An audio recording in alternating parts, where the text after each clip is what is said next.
Welcome back to Android Authority's Q&A. My name is Jace, and this is where we try and answer your most pressing Android questions, like, how do I fix this? A charger that doesn't charge.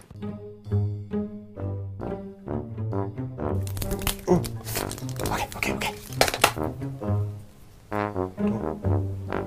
Don't touch it. Don't breathe on it.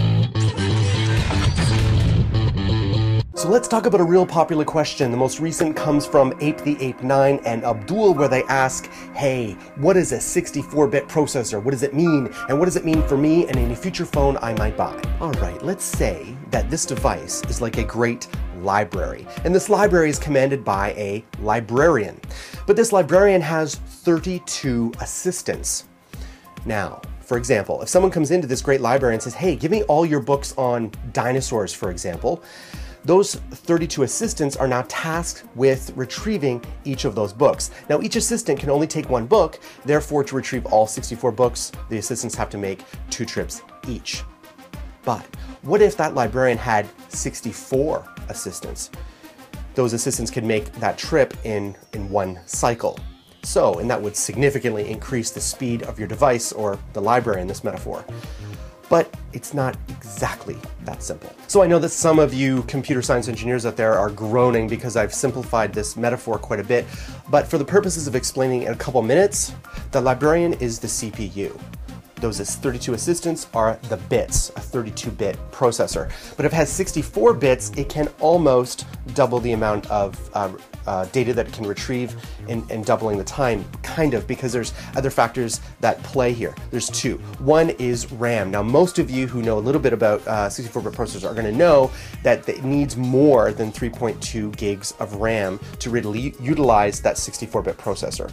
It's going to need at least 4, ideally 6. Now, the rumored Samsung Galaxy S5, is rumored to have at least 4 gigs with its 64-bit processor. So it could help, yes, but it's still a lot more processing power than the gigs and then the RAM can sustain, right? So there's a bit of a bottleneck there.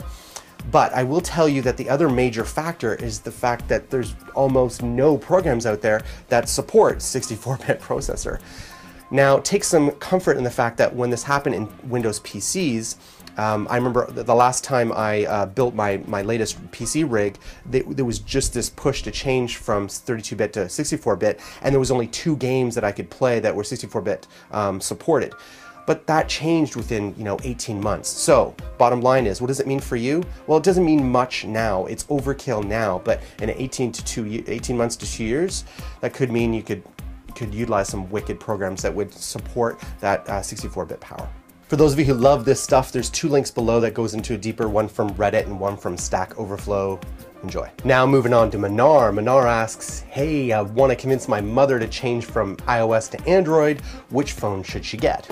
Well, if you think she's really ready for the move, ask yourself the question, what do iOS users really like about iOS? It's a simple, quick user experience, even though it may be a restricted user experience.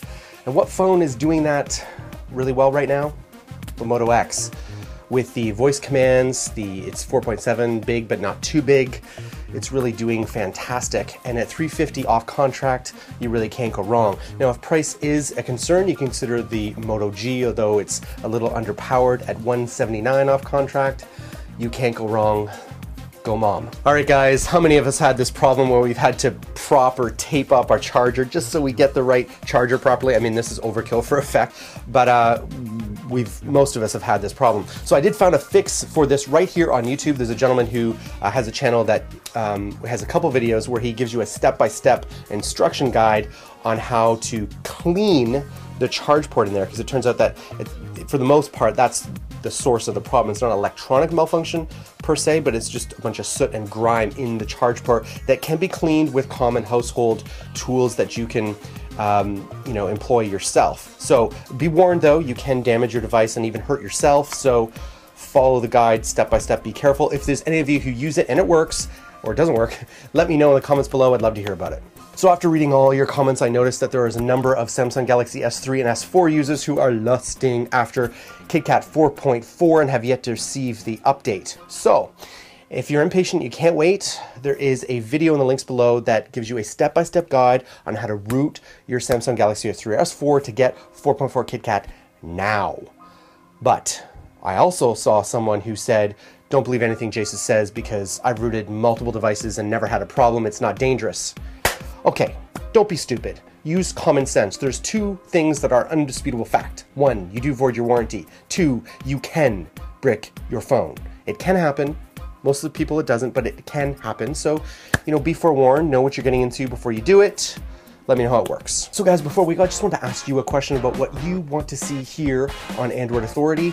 We do, a number of different things, news, reviews, drop tests, lots of geeky stuff. What else do you want to see? Like someone suggested about doing a Myths on Android series, Android versus iOS,